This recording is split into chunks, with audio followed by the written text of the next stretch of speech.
Pet Life Radio. This is Pet Life Radio. Let's talk pets.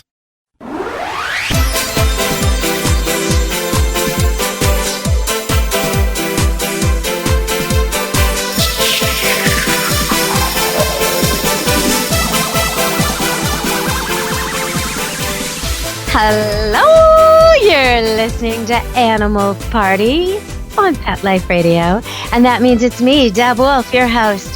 If you want to hear more about me, you can always go to Facebook and see all the dogs playing at Camp Good Dog, and if you want to check out some of the things I post, including write-ups of this show, you can check me out at Deborah Wolf Pet Expert on Facebook too.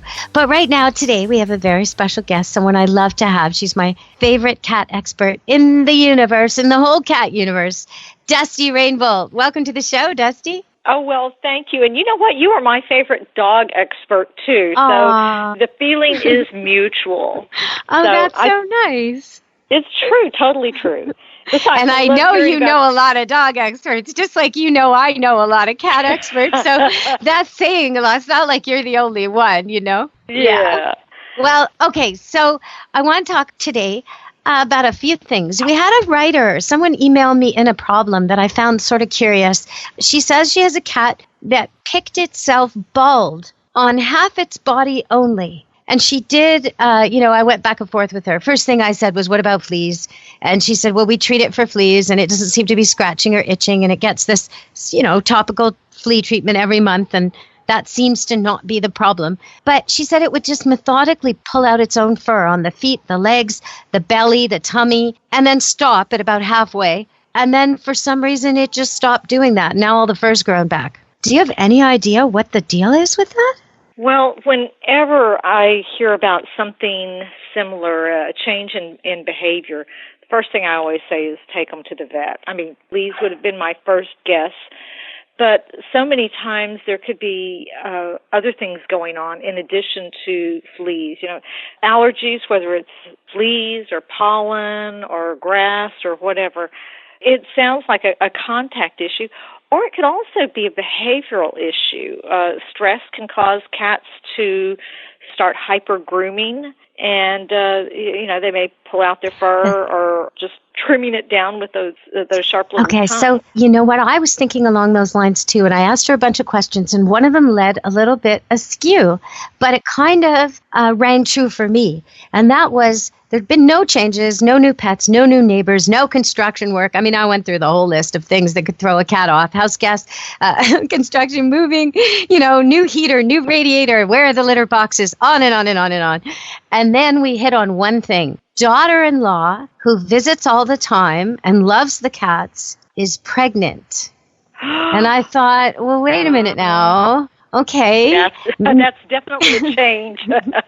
Yeah, there could be a few, like maybe daughter-in-law no longer wants to touch cats because she's worried about bacteria and changing litter, and maybe there's a change in her attitude, or maybe just the hormones are flowing. Hormones are flowing, right? What do you think? You think that's the missing thing? Well, since we can't, our senses are so dull compared to cats and dogs, the types of things that would cause conflict like that sounds like a fabulous idea. I mean, the pregnancy. But, it could be anything. We can't read their minds. And as I said, with our senses being so dull compared to theirs, but the first thing is always, always, always take Kitty to the vet, because it could be something internal. We you want to rule it out. We could have tummy issues. And what I suspect happens is the reason it's only the bottom half of the body is because that's what the kitty can get to. That's what she can reach. But she didn't do her front paws, though, right? They can reach their front paws. She didn't do the front paws of the chest. So I found this curious. I got lots of pictures, unfortunately, more than I might want, of this one cat. If you're going to send me pictures of your sick animals, one or two is plenty. But if you're going to send me cute pictures, well, that's another matter. But these wounds, oh, my goodness. Okay, so spring. We're talking about spring. You sort of touched on that with pollen. And, before we get to that, I want to say, though, that when I was pregnant, I used to do cat rescue, a lot of cat work, and visit this place called Katie's Place. and I was sort of the person who could go in, and even the scaredest cats would come out. When I was pregnant, that stopped working for me. If I went there, the cats who were scared would scatter when I was pregnant. So I do find they do react, and my own cats didn't mind me pregnant, but strange cats didn't like it. So they are reactive, right? Like there is something going on there. I absolutely agree. It's something I never would have occurred to me, but I think that that's a really good observation. The poor kitty, there's no way for him to tell us what's bothering him. So we have to act like an investigator, the private detective, and rule things out. And what may happen is once all health issues have been ruled out, we do blood work, we find, we do an exam to make sure that there's not something in the belly that's causing pain or discomfort or whatever. Parasites, fungus, mange, allergies, contagious, creepy, crawly things. Yeah, we got to rule all that out. Mm-hmm. Once we've done that, then hopefully they'll consider working with a behaviorist, and then medication may be prescribed, something to keep the kitty a little calmer and work through it. And she did say it all resolved. Like the cat has I saw pictures, full fur back again. So I think it was hormonal. I wonder if the friend has had the baby and she's no longer pregnant, and there's your deal. Maybe, or they switch trimesters. I mean, hard to say. So, because a cat pregnancy is only 2 months long, right? Mm-hmm. Just like a dog, whereas we just keep going and going. Okay, so we're going to come back after break. We have to cut to break. When we come back, we're going to talk about spring and some of the things you need to think about in spring, from things like pollen, like we just sort of mentioned, and grooming, but also disasters. Right here, we're worried about floods. Over there, Dusty Rainbow, the cat wrangler, she's worried about tornadoes and hurricanes and things like that in Texas. So we're going to talk about disaster preparedness too, as well as whatever you think about in spring when it comes to your animals. We are talking with Dusty Rainbow. She's the author of Cat Wrangling Made Easy and Kittens for Dummies and so many other things. Can't even begin to mention, but you can look her up if you want to. She's the cat writer. And we'll be back right away. Stay tuned for springtime issues on Pet Life Radio. You know that feeling when you go to clean the litter box and it's a complete disaster? Yeah, we've got you covered. Introducing World's Best Cat Litter Zero Mess, the advanced litter that gives you 2 times better clumping and more odor control with less litter. Zero Mess combines the concentrated power of corn with super absorbent plant fibers. Translation: scoop once and you're done. Find it at a pet store near you and save $2. Visit www.saveonworldsbest.com. Let's Talk Pets on PetLifeRadio.com.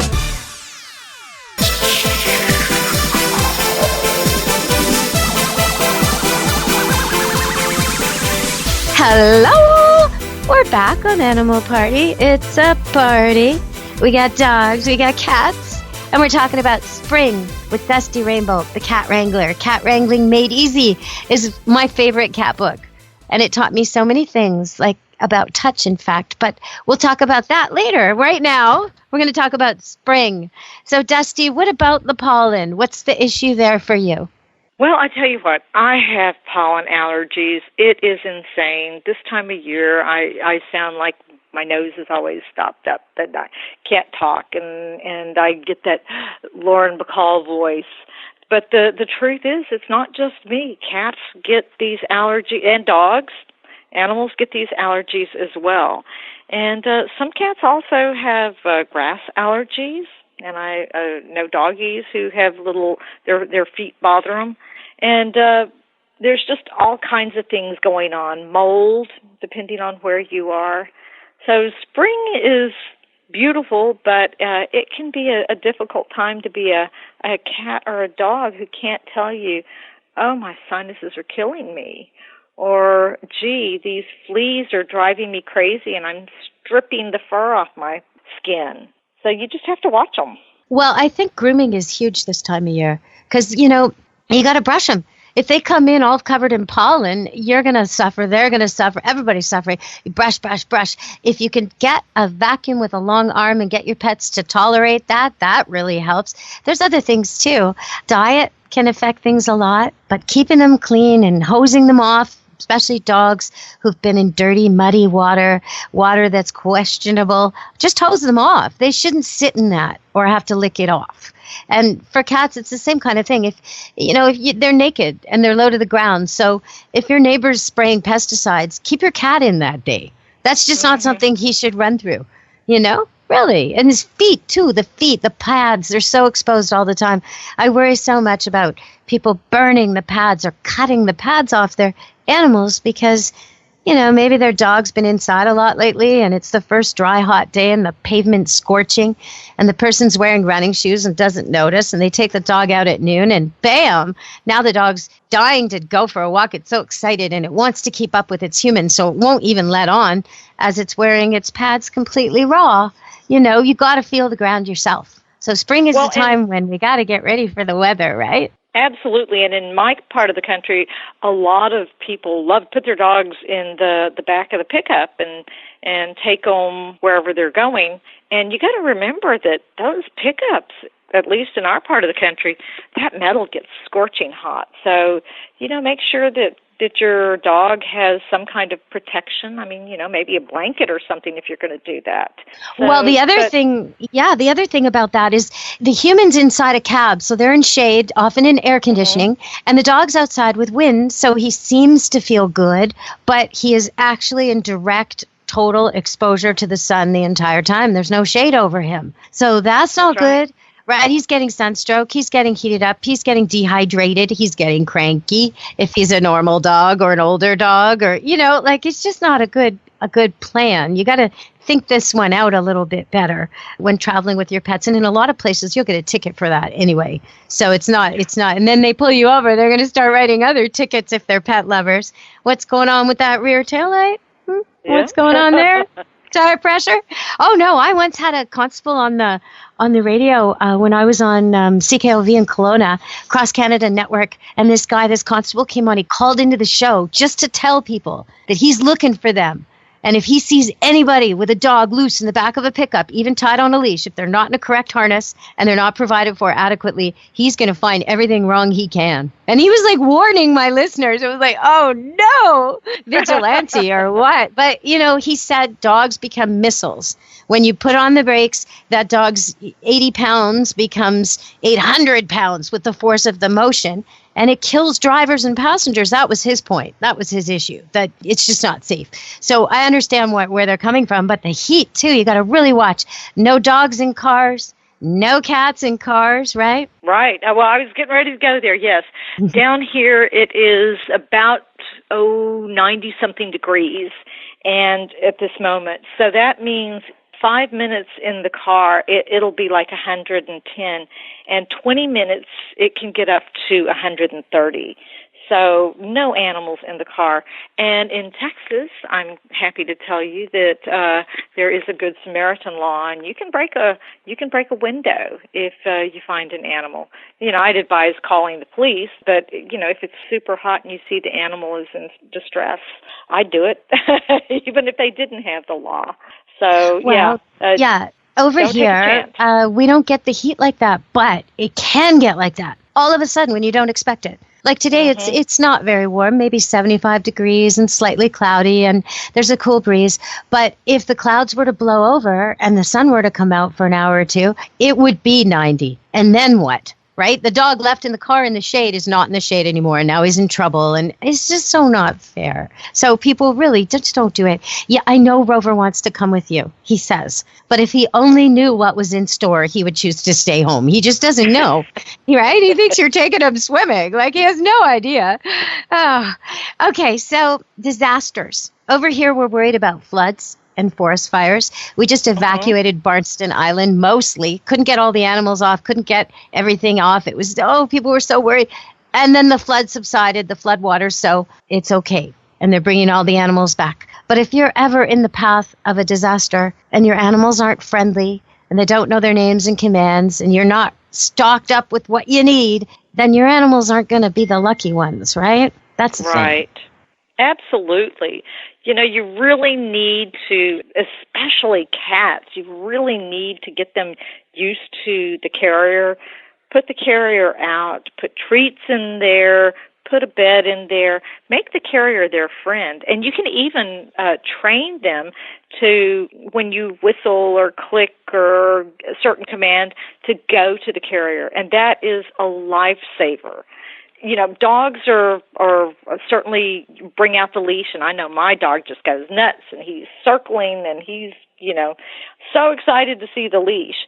But for cats, the carrier generally, I call it the vet transport device, because most of the time when they see that, that's what's going to happen, is they're going to be loaded up in there. Yeah, that's it. And hauled off to the vet. So if you can make that their little sanctuary, then when the time comes, they might actually, if there's a fire in the house, they go to where they feel safe. And if they feel safe in that carrier, they might seek out the carrier. And if not, then hopefully your training to go to the carrier on command would come in very handy and be a lifesaver. It doesn't take that much. I have 5 cats and sometimes more coming through and rotating and whatnot, but 5 right now. And I tend to have a very small cat kennel sort of perched inside one of those giant cat scratch things.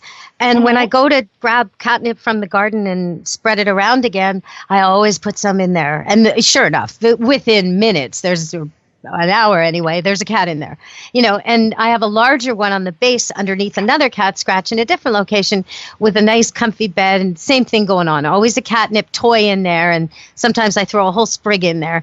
And so they just don't mind it, right? With dogs, it's easier because you tend to do puppy training and you use your crate. But I sell golden doodles, standard poodles, and labradoodles, and often at about 8 months, I get the call from the people who bought the puppy saying, "Would you like your crate back?" And I say, "No, because I would like you to keep it." You need that because the rescue people don't want your loose dog. And the shelters, they're all out of kennels. And the flood is coming, the fire's coming. And, your dog has a crate, they have space. Bingo. And your dog's more comfortable in the crate you provided. So you can disassemble it into 2 parts. So it's just a big empty tub. You can throw the screws inside a Ziploc bag and put it with the door in between the 2 levels so you don't lose it. And then it's there. You could even put your other emergency supplies in there so it's all in one place. But you definitely don't want to get rid of those crates. And ideally, you'd keep one around somewhere for your dog to still have it as a hangout, even if it's on the back porch somewhere, even if it's the place he goes when the kids get too rough, or maybe there's fireworks and he wants to hide from them, or he just feels like a good old snooze. Maybe you stick a bone in there once in a while that he doesn't expect, some special, real good toy that he doesn't always get, or you teach him a trick for it. But you want him to like that place too. Very important. Well, and, let's face it, this is the real world. And I encourage everybody to go ahead and start making friends between their cat and their carrier. But if that hasn't been done, and if the fire is, a couple of blocks away, and you're going, "Oh, we need to get out of here now," the one thing you can do with the cat is I have pillowcases just in case. And the cat doesn't associate the pillowcase with the vet the same way the carrier, same context. So get the pillowcase out, put the kitty in there, tie a knot, and then you can catch your next cat and then slide them in the carrier. But, it's still preferable to, yes, that's in case of emergency, and you never know because the second you bring that carrier out, they're going to hide. So yes, they are. No, not even bring it out. The second you think of going to get it, they're going to hide. Yes. Seriously, humans must emit some kind of a pheromone when they're thinking about the vet, because they just hide. I think it's a visual picture. I really do, because I've tried this. I've tested it a few times. We're going to go to break and come back on the psychic abilities of cats and dogs, because that's where we're heading. Yes, that's where we're heading, Dusty. Stay tuned on Animal Party, Pet Life Radio. We'll be back in a minute. Does your dog itch, scratch, stink, or shed like crazy? come to Dynavite for help. Order a 90-day supply of Dynavite. Dynavite for life. Pick up 2 tubes of Doggo Suds. Get the 3rd tube free. Peppermint, tea tree, lavender, Doggo Sud shampoo. Made with all-natural coconut, jojoba, aloe. Great for healthy skin and soft, shiny coats. But no itchy, harsh chemicals. Lather up, rinse away. Try Doggo Suds. Buy 2, get 1 free. At Dynavite.com. DINOVITE.com.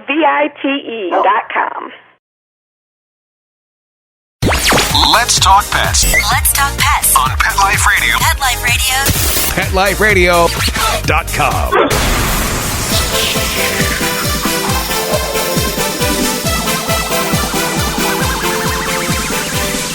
Hello! You're listening to Animal Party on Pet Life Radio with me, Deb Wolf. If you want to see more about me, you can look at Deborah Wolf, Pet Expert on Facebook, or go to Camp Good Dog on Facebook, where you'll see all the dogs, including my 2 pregnant mamas and their puppies, due any day, so it's going to be quite exciting. Plus all the campers who come and go from my boarding kennel up here in Vancouver, British Columbia, Canada. And right now we're talking with Dusty Rainbow, the cat wrangler. She's one of my dear, dear friends and my favorite cat expert, and we've been on the radio so many times.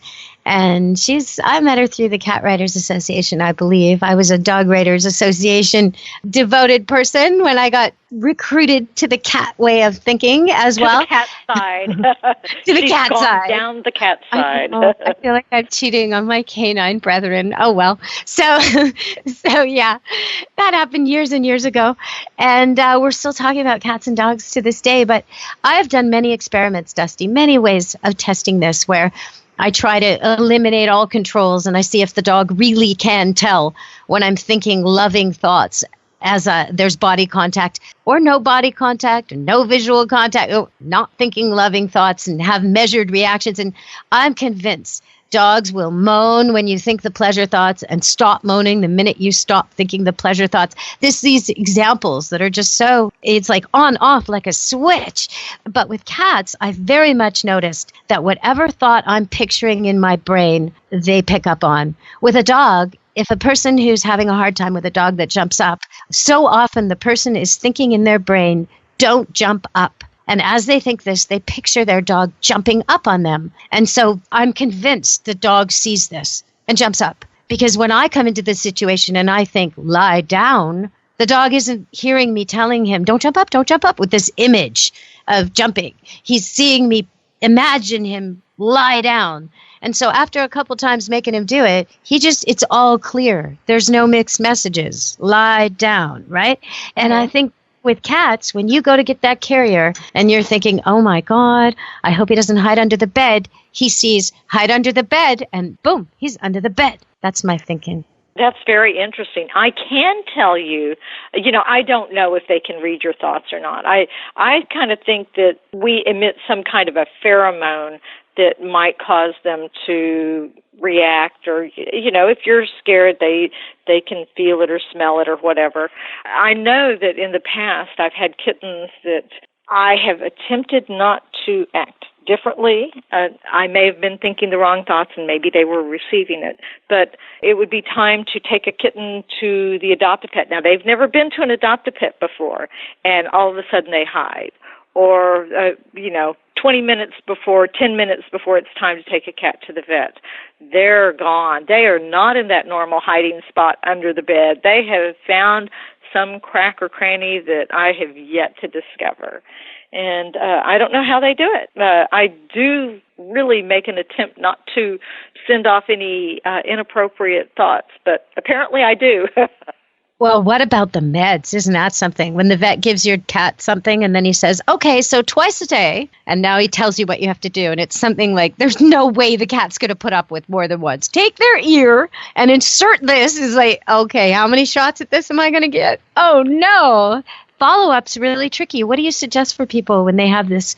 I mean, I end up putting them in kennels. So I can catch them and do the medicine and get it done with, especially if it's something really creepy like ear mites that I don't want to spread to everybody else, or, I just quarantine them in a box that I can reach. But is there a better way? Well, I really can't think of one. When we have kitties that need medication, like medication for Giardia or coccidia, which are intestinal organisms, the medicine tastes so bad, and it's tough to catch them. So yes, I think that confining them is oftentimes the only way to make sure that you give the full regime. I mean, and it's not going to do you any good if you don't go ahead and give the medication as directed, because you're going to kill off the weaker organisms, but boy, those healthier ones, they're going to be the ones reproducing, and then you've got a bigger problem because it's going to be harder to kill. And so before we go today, I kind of alluded to this right in the beginning. I thanked you, or I mentioned that I learned something from you years ago, which I've applied so many times since. But you once told me that most people touch their cats, pet their cats much too strongly. Like they're a larger animal, right? Like harshly, compared to the body size and style of the cat, that if they just tried gentler, they would do much better. And I have found, like, so often, I can't get over it, when I get people telling me their cat's aggressive, or he puts up with petting for a little while and then so often, if I do an almost impossibly light touch on this same cat, hardly touching, almost like a tickle touch, I don't get that at all. The cat does not mind me at all, never gets to that aggressive stage, will even press into me for more pressure. I think you're totally right on this. Totally right. So absolutely. Well, my mother my mother just passed away, and we took her cat. This cat was a biter, and we were afraid while she was living in assisted living. She got bit so many times, and Mother was 98 years old, so she was not aware enough to say, oh, well, the cat's ears are flat and the tail is lashing. Maybe I should stop petting. And what I've noticed since she's come to live with us now, her skin flicks. Her lower back will all of it spontaneously start flicking. And we haven't been to the vet yet, but I think that's a symptom of something called hyperesthesia, which is, they believe, a seizure disorder in cats, and it makes them hypersensitive to touch. So a lot of times, letting the cat set the standard. I mean, keep them wanting more. Pet them on the head, and if they want more, they'll let you know. And then when you start seeing the eyes dilating, or the ears starting to go back, or the tail flicking, or the skin on the back moving, then it's time to just pull back and as they say in Hollywood, keep them wanting more. Well, that's really key too. Yeah, both those things. I start really, really light. If the cat wants more, he'll push into me. If he wants me not to pet his head, he'd rather me pet his back, he'll push. If he wants a long stroke from his head to his tail, he'll move like that. I don't have to, I can figure out what he likes by what he does. It's kind of like if you were to go to a massage therapist and the therapist said, I'm doing the pressure I want, now lie down. Are you kidding? No, he tries a little bit, goes, is this pressure good? Right? That's that's what you do when you pet an animal. And with dogs, I totally do what you're saying. With most dogs, shy dogs that don't know me, dogs I want to sort of win over, I'll give them the scratch or the rub they've shown me they want, like behind the ears or whatever. But I'll stop before they've had enough, and I'll step back, and they'll come right over. They want more. They'll come right over, and then I'll give them a little more, and then I'll step back. Just like you say, play hard to get a little bit. Don't just give it to them all at once. And I think that totally works with dogs. Does that work with cats? It does. Let the cat control the contact, and then you won't have any problems. But just keep an eye on the body language, because if my mother had been able to tell that the cat was getting aggravated and didn't want any more contact, there wouldn't have been a problem. Since we've had Lucky, she is not a biter anymore. But, at some point, if you took your own arm and you just kept petting with a heavy stroke for 2 or 3 minutes, after a while, even your own touch is going to be uncomfortable. And definitely. And they're so small. Stop it. These little dogs and cats, they're tiny. They need little fingertip touches. With dogs, there is one exception to that, I will say, though.